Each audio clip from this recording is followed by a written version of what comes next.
All right, so we're sitting here with Chase Stewart, Director of Youth Development with Intent Performance, and new coach for Co-Lin. Yep. What we got? Yep, excited about it. Yeah, so last couple of weeks, been pretty crazy, been pretty hectic, been pretty tough, to be honest. Was offered a job as full-time assistant at Co-Lin to kind of run the pitching staff there. Coming from Petal High School this past year, where we saw a lot of good things happen. It was a good first year. It was tough, but it's also like reaching my goals, you know, and where I want to be, and what the ultimate goal is, and that's to just go as far as I can in the coaching world. So, you came from Clinton. What were the big differences or similarities between Clinton and Petal? Yeah, so going into Clinton, the big reason for going there was just the opportunity to go up to Driveline, be certified, and get certified in their pitching certifications, see how that thing works. You know, I knew nothing going into that, coming from 2 years of coaching where I was dealing with outfielders and really base running and just kind of an overall assistant coach. But taking over the staff at Clinton gave me an opportunity to do some things. The head coach there at that time was really pertinent on us learning as coaches and developing as coaches. But then from there, coming to Petal, it was a situation where I had the background knowledge. I knew what I wanted to do with the staff, and from August until the end of the year, and how I wanted to program that. And coming in, had some baseball guys, had some pitching guys, and Coach Mills there, really, he told me, hey, it's yours. Like, I'm getting out of the way. Take care of what you need to do. You know, if there's questions later, we'll talk about them in-house. But from there, he just let me do my job and was able to do that at a high level, I think. And we surpassed some expectations, and I think we've changed the program there. So it's been fun. So you've got an interesting coaching path. You've been through a lot of different organizations in a short period of time. Obviously moved up very quickly and already getting a job at JUCO. What are some areas, I guess, of emphasis for you when it comes to coaching that has allowed you to more or less kind of skyrocket through the coaching developmental phase, if you'll call it that? Yeah, I think going in when I first started coaching, it was, I got to figure out if this is really what I want to do. Yeah. And I did pretty quickly. But it was also the fact of, after going to my first ABCA clinic, I knew immediately, it's like, there's so much more into this. Yeah. Like, I've not even seen the base surface or past the surface level. So jumping into that, meeting a lot of people at that first convention really opened my eyes, like, hey, you can really go further than what you're doing. So that's what kind of piqued my interest in everything you heard at those conventions and those clinics in the first year or two that I was going was, hey, continue to grow, continue to learn. Yeah. And that instilled in me, and from there, that's been really the number one thing back in me, is just I've always continued to learn something. That's something I remember. So obviously, you know, I started Intent, you know, in COVID year 2020. Just kind of, you know, started doing some small community stuff around the area. And I remember you were actually the first guy that I met that I was like, I want you to be a part of this. And the reason why is something you said. It's the desire and the understanding that you don't know it all in baseball, and you're continuing to seek, you know, proper information, because obviously there's a lot out there, and I think that we'll go into this too about how you kind of sift through what is valuable and what isn't valuable. How do you go about that? Because there is a lot of information. Yeah, I think one is just, you know, you got to learn the basics. You got to learn the foundations of things, you know, and I think going to like the Driveline certification and the foundational information that they give you and the ability to kind of go through that, but then it's, all right, well then on base shoot has this, and then Tread's got this, and you look at all these things, well, you start seeing where things are working, you know, and that's where it matters is, you know, you can have good information and you can look at it, but if you're not tracking that information and then in 5 months nothing's changed, well then you're probably not doing something right, you know. And I think that's one thing that at Clinton and then really going into Petal this past year was we tracked everything. You know, it was how much they ate in the mornings, it was how much sleep are they getting, how much water are they drinking. Like, we checked those things on a daily basis. And then the weeks that they saw jumps. I don't want to jump in, but at a high school program, how do you keep up with that? How do you keep up with tracking your athletes? Like, it's one thing to track throwing workload or hitting workload or weight room, you know, volume, intensity, everything. How do you track your guys outside of the baseball facility? Yeah, so we used a Google form that created, and it gave them kind of the opportunity to, hey, you're getting feedback, but you're also holding yourself accountable. Yeah. You know, and that was it starts with the relationships that we made, you know, with those kids. It's, hey guys, this isn't me making you do something. This is you taking care of yourself, so that if we get 4 weeks in our throwing program and you're not feeling great, well, I can go back to this and say, hey, you got to see that you haven't eaten as well as you did the first 3 weeks. You know, and when they take ownership of those things and really trust the process, building the consistency of it. And it all starts with the and you know, we talk about that a lot too. Like I don't believe that there's one program in particular that is the ultimate program. I think that the reason that there's so many varieties of, you know, philosophies, training styles, whatever you want to call it in baseball, is because the coaches themselves do a great job of teaching the kids consistency. So it's the ability to show up every single day with an objective and being able to work yourself to that objective through time, not here it is. And I think that's really cool that you're actually, you know, helping those guys see it, because that, honestly, the big thing for me as a player is the first time I realized, like, hey, look at progression. Instead of just saying, where am I at today? Where am I at today? Where am I at today? Okay, hey, I'm here today, but I can be here just by continuing to do this. And obviously, when you talk about progression, it's not linear. Here, boom, boom, and continues to go up. So with that being said, you've been obviously up in the Jackson area. You've been, you know, the Hattiesburg area. Obviously, you've been here in Laurel.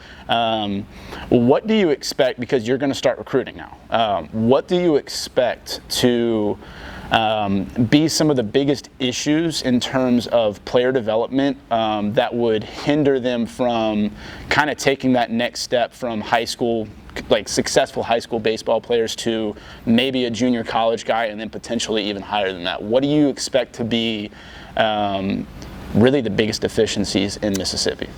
I think one of the top things, and we've talked about this as high school coaches and groups that I've been in, and college coaches, but there's a lack of knowledge that I think is happening within high school kids and then trying to transition to college. And I think there's a gap between the ones who have learned things or learned kind of new terms, and then there's the other half where they've never heard of anything.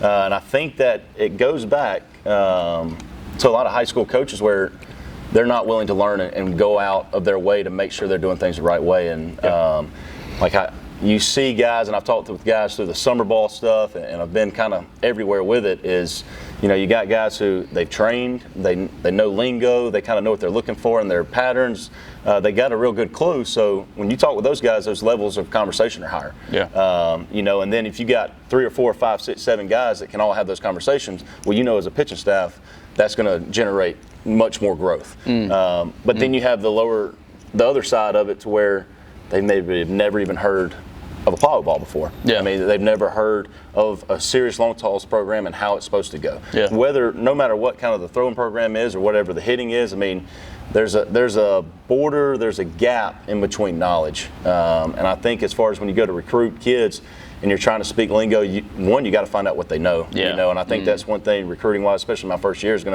gonna be more asking them, hey, what have you been taught? What do you know? What do you want to get out of this? You know, and then kind of implement, well, this is kind of where we're going to head, you know, and also give that, you know, it gives you an opportunity for me as a coach to show them, hey, this is how we're going to do it. These are some things that you can learn. And then I think that builds a stronger relationship with us, because now they feel like they're growing at a faster pace. You know, so. What do you think, going into Co-Lin, what do you think your toughest trial is? So is it going to be dealing with, maybe, because at the end of the day it's still JUCO, is it going to be dealing with the finances of, hey, here's what we have available to our players? Is it going to be reaching out and finding players? Is it going to be, you know, what do you anticipate to be the big hurdle you have to take going Co-Lin? Yeah, I think, one, just with my background and understanding of the pitching side of things, you know, whether we have a full-on development toolbox, you know, of things to do, then we'll be great. You know, if I'm limited a little bit, we can still make some things work and figure some other ways out. I think when the biggest hurdle for me is obviously not being at that level and having to go recruit, and knowing that you got the Pearl Rivers, you got the Jones, you got those schools that, you know, and I've been able to pass some of my high school guys to them, where you're like, hey, I want you to go there because I know what's going on. You know, and going into Co-Lin, it's obviously having relationships in different areas of this state, you know, and having different relationships with parents and players where they know what I'm about. You know, the hurdle is going to be the recruiting process, but but I also think that that's one part, and I think a lot of people that's been behind me or been my admins and been my AEDs in the past few years, they know that I'm good with relationships. So looking forward to it, but it's also just one of those things that I haven't done yet. So I got to jump in and figure it out. So to the coaches out there, or the upcoming coaches, or the coaches that are trying to get into college ball, kind of start their own career path down the coaching area, what advice would you give them? And then also, how has you working at Intent expedited that process, or has it? Just kind of talking to that a little bit. Yeah, I mean, as far as the first part, and I talked with a coach the other day who's just getting into it and just finished college ball, and he's kind of in between decisions. And he's like, I'm just not sure if I'm ready.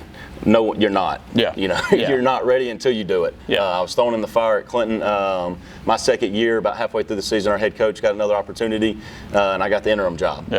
Well, I promise you, I can tell you I wasn't ready, But you jump in day by day and you take it for what it is and you figure it out, So it's one thing I've said in my career of teaching and coaching is FIO. Just go figure it out, And as a young coach coming in, go learn, go ask people, go talk. I was a coach where when I first went to the ABCA and 7,000 coaches are there, I was nervous as heck to talk to anybody. But then you realize, you look over to your right, look over to your left, you're in a conversation with MLB coaches, you're in the conversation with D1 coaches, and you didn't even know you were there. Like all of a sudden it just happened. You're like, but these guys are sharing everything, And that's cool about the baseball community compared to others that I've heard about. It's just coaches want to share their information. They want to talk. You love the game. And that's what it comes back to is it's not about me, it's not about them. It's really about the kids and trying to get every kid, whatever their goal is, to maximize their potential and give them the chance.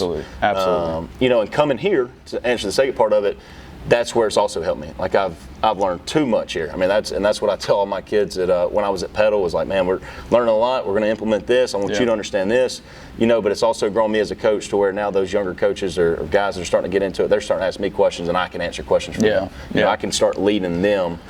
I like what you said about the community of baseball. That's something that throughout my career I've noticed a lot, is that you do have that fear, when you haven't been there, when you haven't, met the people, had the relationships that, a long career of either playing or coaching will bring you. There's the fear of stepping into the fire. You talked about that. And I think it is really cool. Don't get me wrong, there's bad people out there. I'm not saying that every single person who coaches baseball at a high level is a great person. I know there's definitely going to be some people out there that just may not be nice. But the vast majority of them, I would argue, are. And I think it's really cool that you can be an absolute nobody in terms of baseball development, and you can talk with some of the more premier guys in the country, and they're wide open. It's not even like I'm better than you. It's literally they just love talking about baseball. And I think that sometimes some people, new coaches, new players, can get caught up in the fear of, well, I don't know this. I don't want to talk to them about it because I don't want to get proven wrong. I think that getting proven wrong is the best thing for your career, whether a coach or a player. And the reason why is knowledge. Like, if you don't know you're doing something wrong, how can you get better at it? We always talk about the true path to development begins with awareness. How can you fix anything if you're not aware that you're doing it wrong? I think that was a really interesting take there. I like that. And going with that word awareness is one that's popped up a lot recently, but it's also that as a coach, like, you've got to be aware of the things that you're doing. And if you've heard that maybe some of your guys or other guys are doing things and it's working, and you still might stop them from doing that. And for me, I mean, being in the Clinton area and in that Jackson area, those guys are going to see other guys. They're training outside. They're going to their lessons and doing things to where when I see games with them, it's like, hey, talk to me about it. You tell me what you're doing. Let me learn so we can help each other and we can get on the same path. And that's, you got to be aware, and to talk about that and touch on it.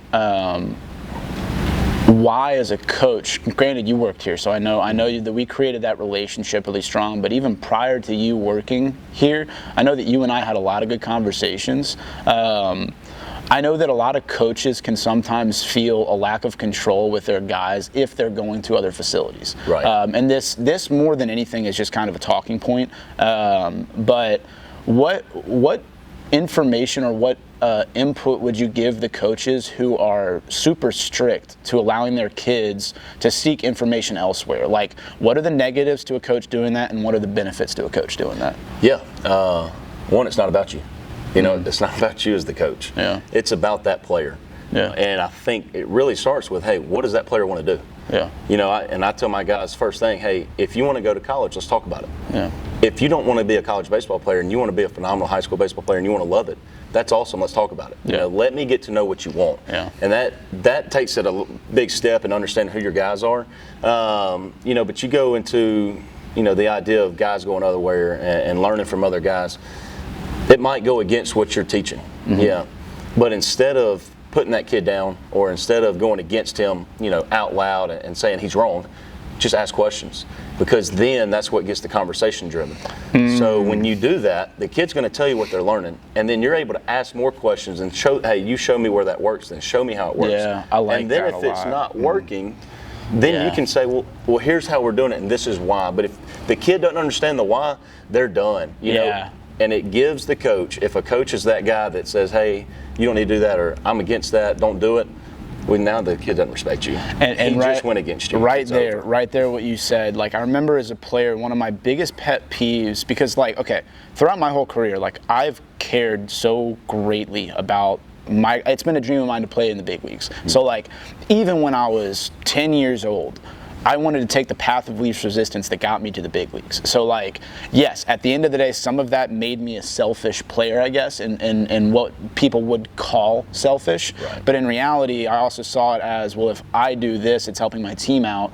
And if I'm, like, a better version of myself, then am I really selfish? Because I'm actually, it's for my own benefit, but it's also for the team's benefit. Right. And kind of talking about that, biggest pet peeve I had as a player, when a coach told you because I told you so. Oh yeah. And that conversation, what that does from a psychological standpoint alone is it drew a line in the sand for me. And if I heard a coach say that, especially okay, and I'll also say this. There's also players that go about it the wrong way. There's asking why politely. There's asking, because at the end of the day, like, I'll say this, as much as I may disagree with some high school coaches get paid incredibly little. They care a lot about the players, and whether their philosophy is the same as yours or not, they show up every single day with a desire to help somebody out. That is innate in almost every single high school coach I've met. So start with that as a player, and that helps you kind of set the stage of how to communicate with your coach. But when you have that disagreement, it's, hey, coach, why are we doing this? And really, my line in the sand is, if I take that polite approach to a coach and they say, because I told you so, then truth be told, not only do I not trust him now, I'm not really respecting him anymore. Because I don't care what we're doing. If you just blindly follow anybody on the understanding that, hey, I've been here before and you haven't, that's not good enough. Like you have to figure out in your own career, why does this work? Why does this work? Maybe this works, maybe this works. Ask why, ask it politely. Don't ever be rude and disrespectful to your coach, but start to understand more. Do you see that a lot? Like, coaches kind of taking that ultimate control? I have seen it, you know, and obviously disagree with it from where I'm at, you know, and I think that was one thing that me and Coach Mills and the other coaches at Petal did a good job of, was just, all right, what we asked ourselves in our coaches meetings and things that we were doing, practice schedules, like, why aren't we doing this? Yeah. Is there a point? What is the point? And is that point really driving the goal? Like, are we really reaching our goal by doing this? You know, and it's the players too, though, and that's where I think as a coach, you got to open up and you got to ask your players, hey, why do you think we're doing this? Like, I can teach, you know, I can teach the plywood stuff, I can teach the warm-ups, but then if it's 3 weeks down the road and they're still not sure why they're doing it, they're just going to go through the motions. Yep. And if you let them go through the motions 3 weeks in, within 3 months, then they've done 2 reps and they're done, you know. And so I've always asked my guy, hey, why do you think we're doing this? Coach, I'm not sure. Well, let me reiterate what we're doing and why we're doing it. And then a week later, hey, these dual guys, the football guys come back, hey, why are we doing this, man? Hey, Johnny, why are we doing this? Now Johnny can sit there and tell them, and they can explain it. Yeah. And now things are just rolling. And the belief lines up a whole lot quicker, too, that way. When you have players, I think that's maybe a negative about some coaches, is that, like, I think their heart is in the right spot. I think they care greatly about the player, but I think sometimes that ego just takes control. And I'll even admit, myself included, like, I think we've all been there to the point where you believe so greatly in the thing that got you to where you're at, that, well, this is the way. Yeah. And I think that sometimes when you remove that emotion from it, allow the players to just comprehend and actually develop that understanding of baseball itself, then they start coming to you asking questions. When they start coming to you asking questions, that to me is the sign of a good coach, because now they're trusting in you. Now they're starting to say, hey, like, this piece of advice that he gave me, I asked him why, he gave me a detailed explanation, I applied it, and I actually found a result from it. Right. I'm going to start trusting this guy. Yeah. Like that's the way it's worked for me in my whole career. Yeah. And that's one thing is, like, you know, we can go through that. I can explain to a kid, I can give him the why and everything, and it just might be that kid that at that moment still not buying in yet. Yeah. You know, especially as a new coach going into somewhere new, they're like, I don't know this guy yet. You know, I don't trust him yet. So it might be a month down the road where that kid, hey, he might not be seeing results, and finally that breakthrough comes where he's like, what am I doing? What was that again? And then you give it to him, and then all of a sudden 2 weeks later you see some things happening. And like, well, and that's okay, guy. Like, as a coach, you got to understand, not everyone's going to do it on day one. You know, and I think a lot of coaches, where we talk about ego, a lot of coaches, they get hot, they get mad real quick, and it's like, but you don't even know the kid yet. You know, and sometimes you got to figure out the kid and let him be him for a second, let him figure some things out on his own. Yeah. And then it clicks later. Oh yeah, you know, I like that. And then it might be your favorite. You know.